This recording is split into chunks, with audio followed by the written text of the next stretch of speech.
एक समय की बात है, गौतम बुद्ध एक शहर में प्रवास कर रहे थे। उनके कुछ शिष्य भी उनके साथ थे।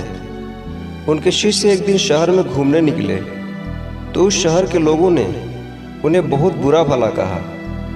शिष्यों को बहुत बुरा लगा और वे वापस लौट गए। गौतम बुद्ध ने जब देखा कि उनके सभी शिष्य बहुत क्रोध में दिख रहे हैं तो उन्होंने पूछा, क्या बात है, आप सभी इतने तनाव में क्यों दिख रहे हैं? तभी एक शिष्य क्रोध में बोला, हमें यहाँ से तुरंत प्रस्थान करना चाहिए। जब हम बाहर शहर में घूमने गए तो यहाँ के लोगों ने बिना वजह हमें बहुत बुरा भला कहा। जहाँ हमारा सम्मान न हो वहाँ हमें एक पल भी नहीं रुकना चाहिए।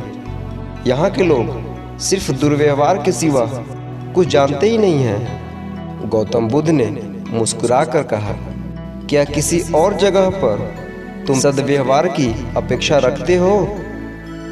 दूसरा शिष्य बोला, इस शहर से तो भले लोग ही होंगे।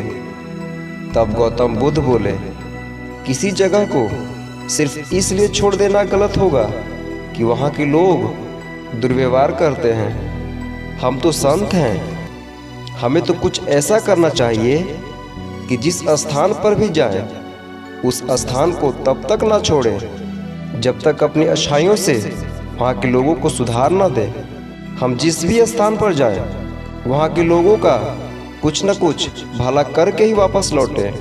हमारे अच्छे व्यवहार के बाद वह कब तक बुरा व्यवहार करेंगे? आखिर में उन्हें सुधारना ही होगा।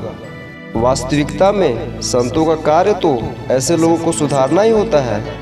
सही चुनौती वो है जब हम विपरीत परिस्थितियों में खुद को साबित कर सकें। ये सभी बातें सुनकर बुद्ध के प्रिय शिष्य आनंद ने प्रश्न किया, उत्तम व्यक्ति किसे कहते हैं? इस पर बुद्ध ने जवाब दिया, जिस प्रकार युद्ध में बढ़ता हुआ हाथी चारों तरफ के तीर सहते हुए भी आगे बढ़ता जाता है, ठीक उसी तरह उत्तम व्यक्ति भी दूसरे के अपशब्दों को सहते हुए अपना कार्य करता है।